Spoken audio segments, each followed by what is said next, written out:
introduce yourself. Go ahead.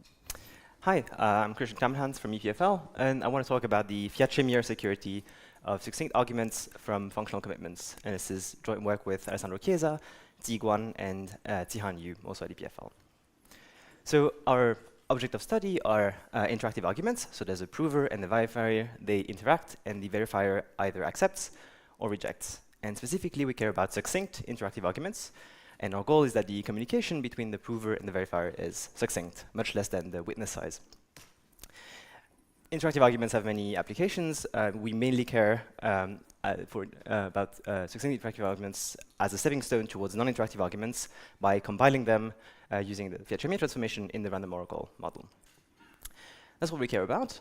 How do we build interactive arguments in practice? Kind of a very celebrated paradigm is to combine an information theoretic object, like a PCP or an IOP, together with a commitment. And these kind of constructions can have different flavors, so we can use a point PCP or a point IOP together with a vector commitment. We could have a linear PCP, for example, with a linear commitment. The most efficient schemes that we tend to see today combine a polynomial IOP with a polynomial commitment. Or in general, you could have kind of IOPs that talk about specific polynomials that have a special structure. This is the case for Planck, for example, where they're not just polynomials, they have some additional structure embedded in them. And as mentioned, there are other ways to build arguments. We will focus on this kind of modular way to build them.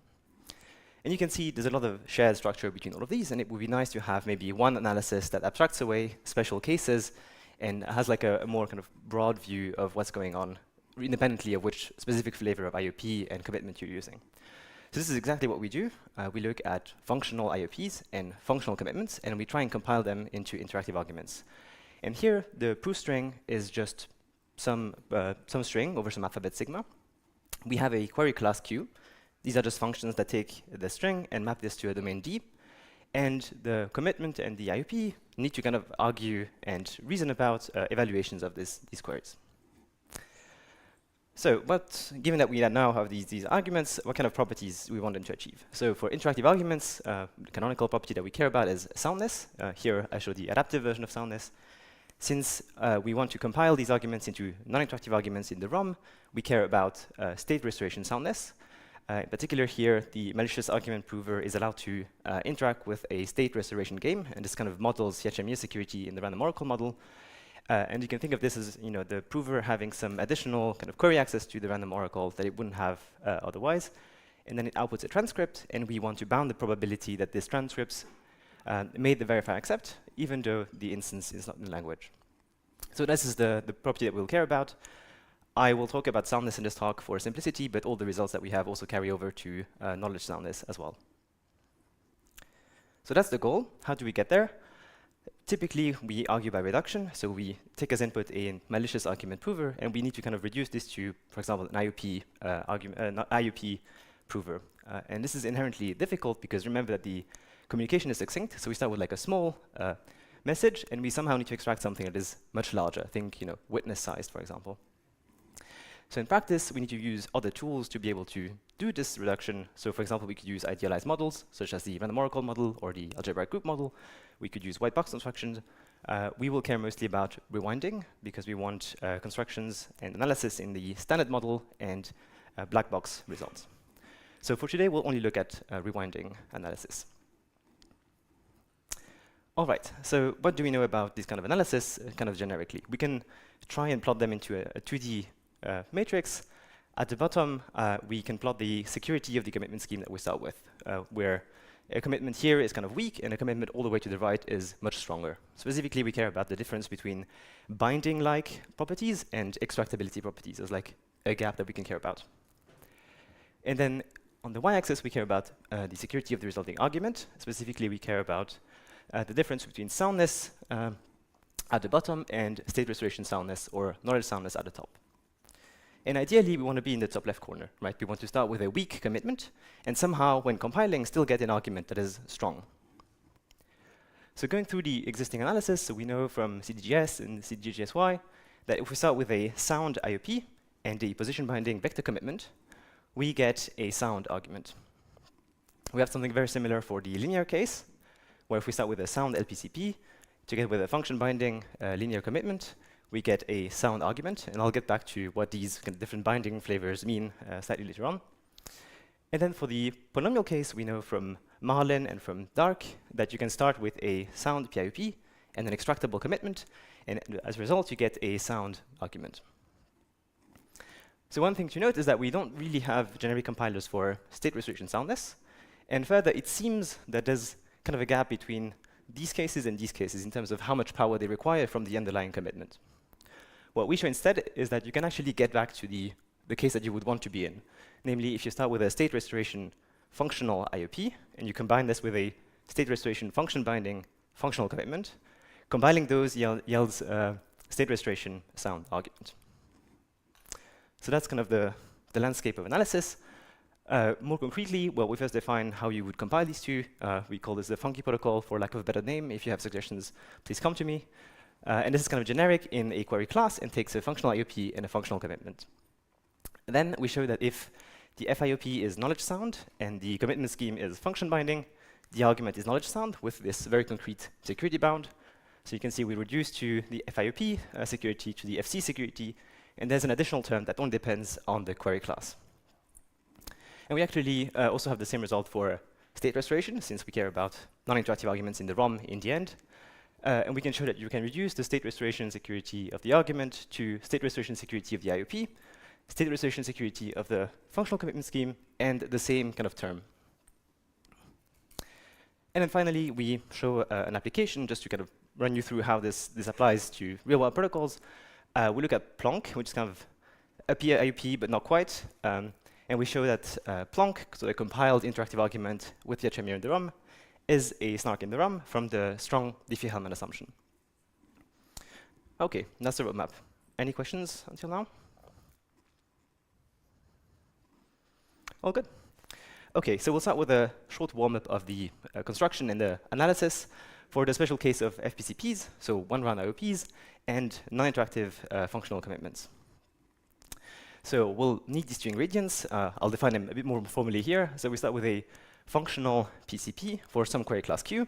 So here the prover outputs some oracle string pi, and the verifier has oracle access to this oracle using queries in the query class Q and gets back the answer. And on the other hand, we need a functional commitment. That is 3 algorithms. The first one, we commit to the string as a potentially short commitment. And then there's an opening procedure that takes the commitment, a query, its evaluation, and outputs a proof. And then there's a kind of checking procedure that takes a proof and outputs a bit. So that's the ingredients. For PCPs, we know what security guarantee to expect. For functional PCPs, this is roughly the same.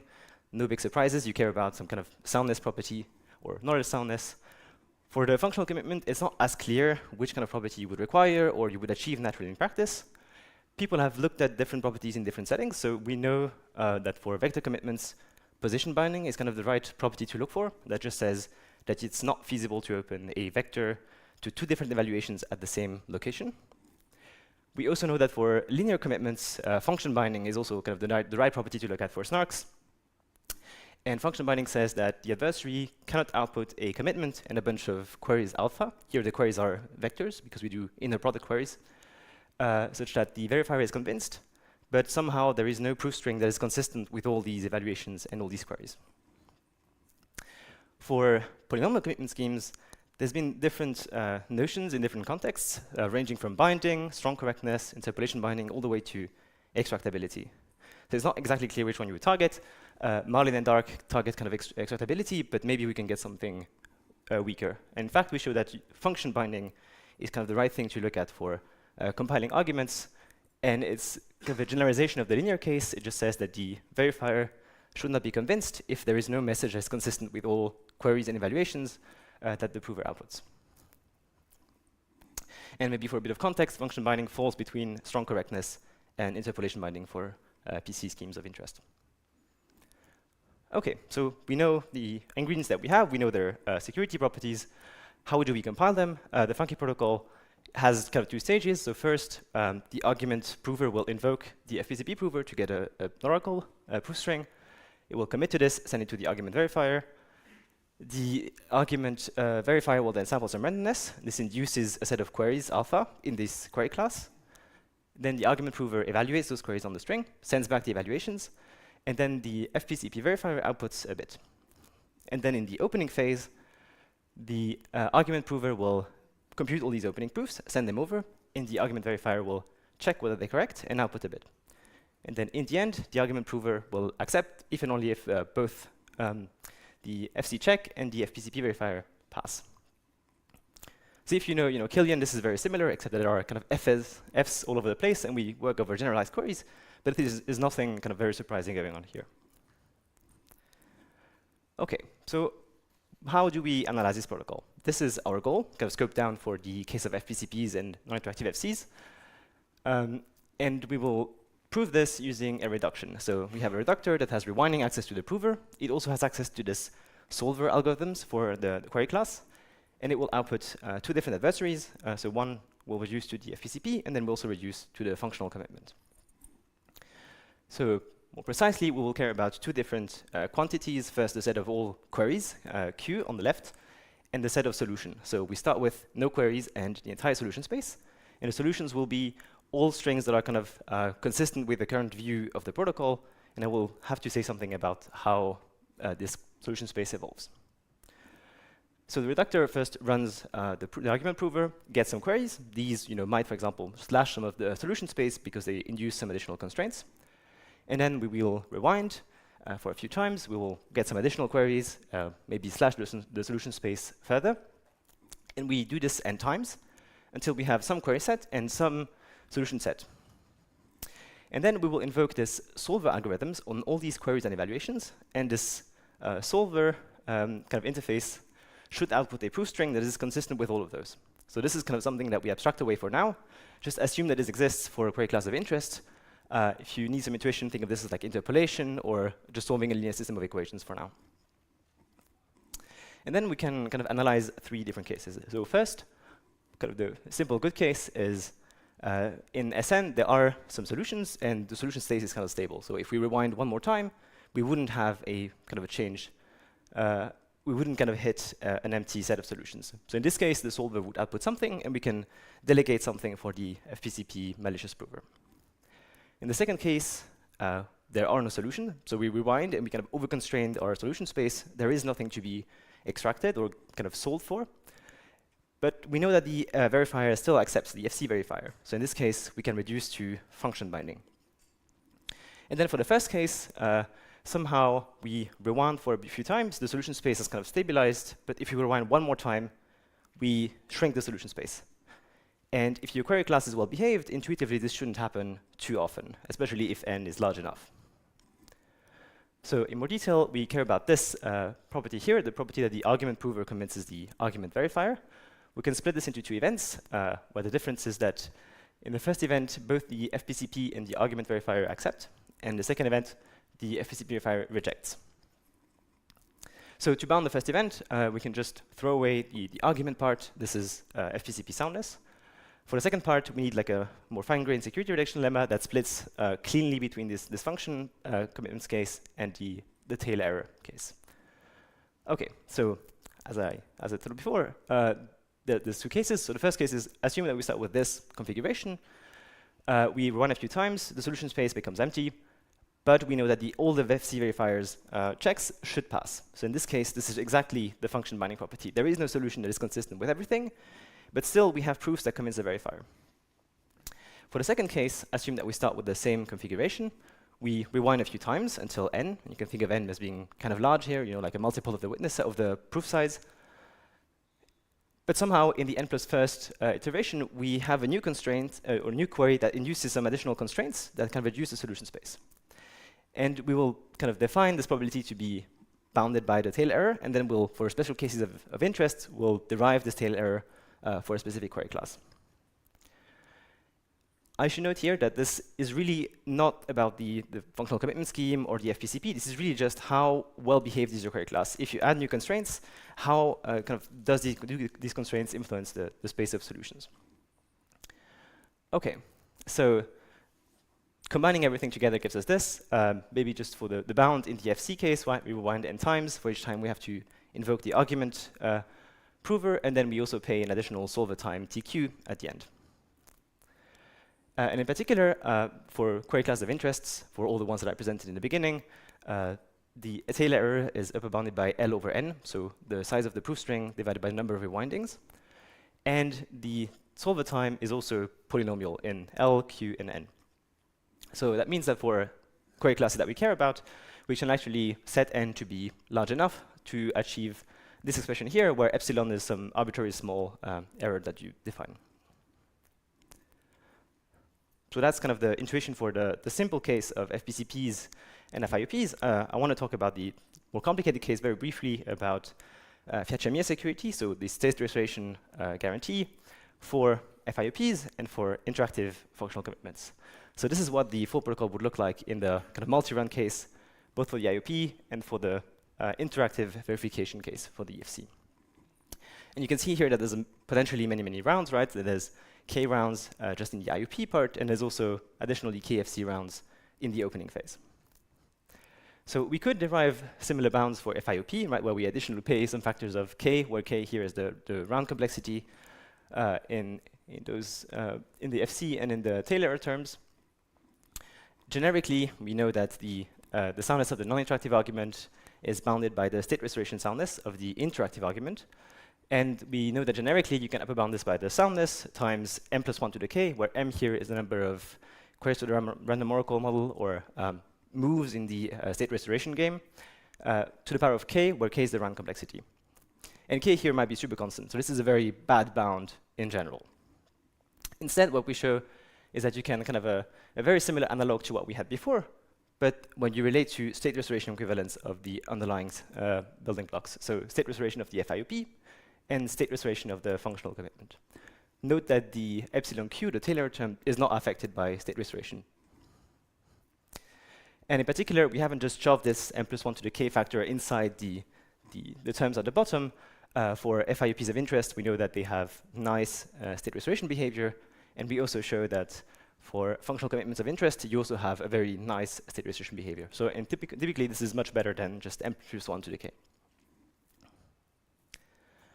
Okay, so that's kind of the high-level overview of the statement for in general. The proof gets a bit more difficult because we need to care about state iteration, and we need to kind of untangle attacks on the IOP and attacks on the functional commitment, but it can be done. Okay, so this was kind of abstract, maybe. Everything is generic in this query class. There's kind of FIOPs and FCs.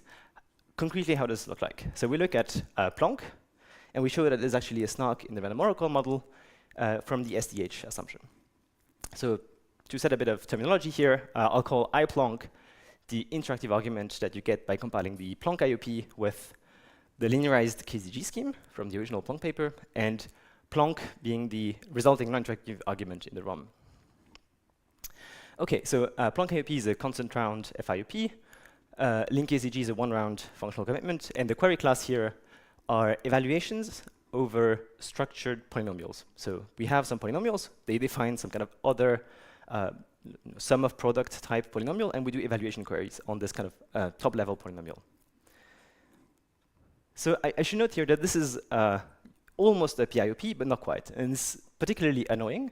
So in particular, there's some very nice recent work that shows that link KZG is not special sound if you assume discrete logarithm. And I think we'll have a talk about this in like 2 talks from now in the same room. So this is somehow not as well behaved as you'd like. In particular, you can't really apply existing compilers with this. You need to invent new techniques. And again, they will be covered in, I think, some later talk today. So if we want to, just try to calibrate what the security of iPlanck would be, we know that in Ideala's model, in the AGM, it is knowledge sound. And this is the result that I mentioned. In the standard model, this is special sound, assuming 2 new assumptions, RCH and split RCH, which is kind of strengthenings of the standard strong Diffie-Hellman assumption, SDH. When we kind of apply our theorem, what we get is that iPlanck is state restoration knowledge sound, if you assume SDH. So if you remember, so this is the corollary. We had to kind of rely on 3 things, right? We have to show that Planck IOP is state restoration knowledge sound. We have to show that link KZG, the commitment scheme, is state restoration function binding. And here we have to assume some crypto. And then we have to show that the query class is well behaved, so has good tail error and has a good solver time. cover the poly star case. So this is something that we can show. It roughly behaves like linear queries, and you can have a good kind of algebraic extraction time. Oops. There we go. And then Planck IOP, some other people have also shown that it's state restoration knowledge sound, so we don't need to care about this part. I'll focus mostly on showing that link-KZG is state restoration function binding. And I'll focus especially on function binding because it's a one-round protocol. And we do this using a series of small derivations. I'll just walk you through them, and then I'm happy to elaborate if you have any questions. So we want to show that link-KZG is state restoration function binding, and we can actually express this as a generic transform that takes any batch polynomial commitment system and kind of applies a linearization transform or a trick on top of it. So we can reduce this, and we have a lemma that says that if the batch PCS is state restoration function binding and the commitment scheme is homomorphic, you can apply this trick, and that gives you state restoration function binding of the linearized version. Then we can do something similar for the batch case. So again, we can express the batch version of the PC as some additional protocol, like a compiled protocol from a standard polynomial commitment scheme, and we show that state restoration function binding also propagates. So we're left with showing that KZG is state restoration function binding. KZG is non-interactive, so we have a direct reduction to just function binding. And here, there's something interesting that happens, because KZG has a very strong homomorphic property. It's kind of triply homomorphic. And so we can actually reduce to a weaker property called evaluation binding. And while function binding says that if there are no messages that are consistent with a bunch of evaluations and queries, the verifier shouldn't be convinced. Evaluation binding just says the verifier shouldn't be convinced for two different evaluations at the same query. So it's kind of much weaker and more of a local property than a global one. But it turns out that for homomorphic PCs, you can actually reduce this to this local property. And then finally, we know from the original KZG paper that KZG is evaluation binding from the standard strong Diffie-Hellman assumption. So that's kind of a chain reduction. Each proof is relatively simple, but we compose them. We kind of are able to bootstrap just the evaluation binding into state restoration function binding for this more complicated, more quirky lin KZG protocol.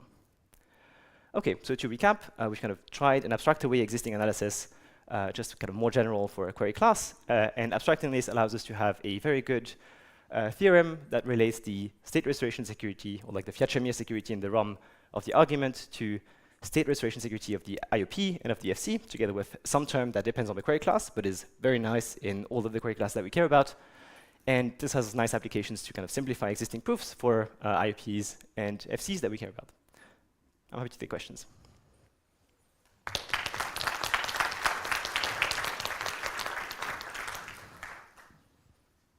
Any questions? Do you have any backup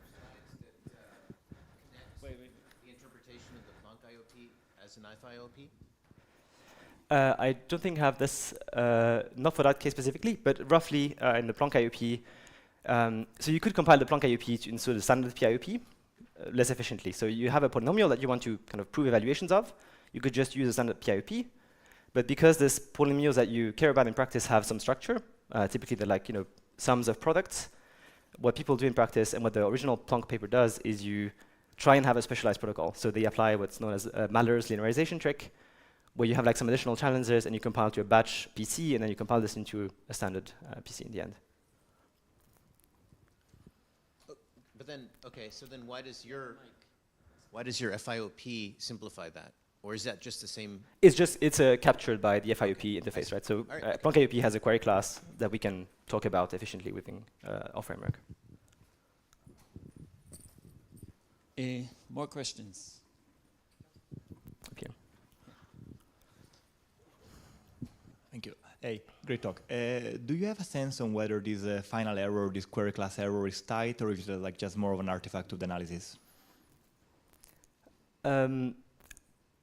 So I don't have strong evidence, but my understanding is, no, sorry, let me think. No, it's tight actually, because so you can think of a general query class, for example, right? Completely random functions. There's no structure. There is no way really to say, oh, you queried a few things that constrains sums of your function, right? But you will never be able to say something meaningful about. You rewind n times. You have n queries that define a solution space, and somehow rewinding one more time does not allow you to restrict the solution space further, because there is no structure to the query class, and so there's nothing you can say. So the tail error is kind of inherent in that we can only give you good guarantees for query classes that have a nice kind of restriction behavior. But I mean, like this argument is more like about the rewinding, right? Maybe, is there a matching attack about the query class? Can I like really attack the resulting compile protocol with the, epsilon q success probability, or is that like? So you're saying, assume this bound, can you have an attack that matches this, that attacks the query class specifically?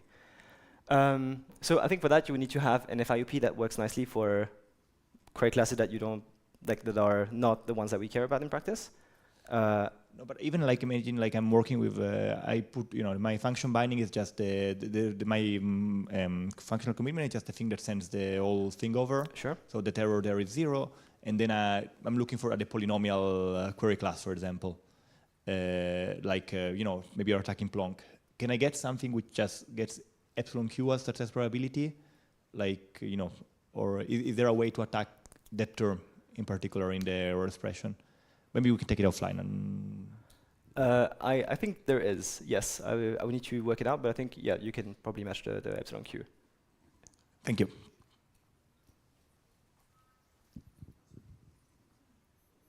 Anyone else? Okay, let's Thank you. thanks Christian again.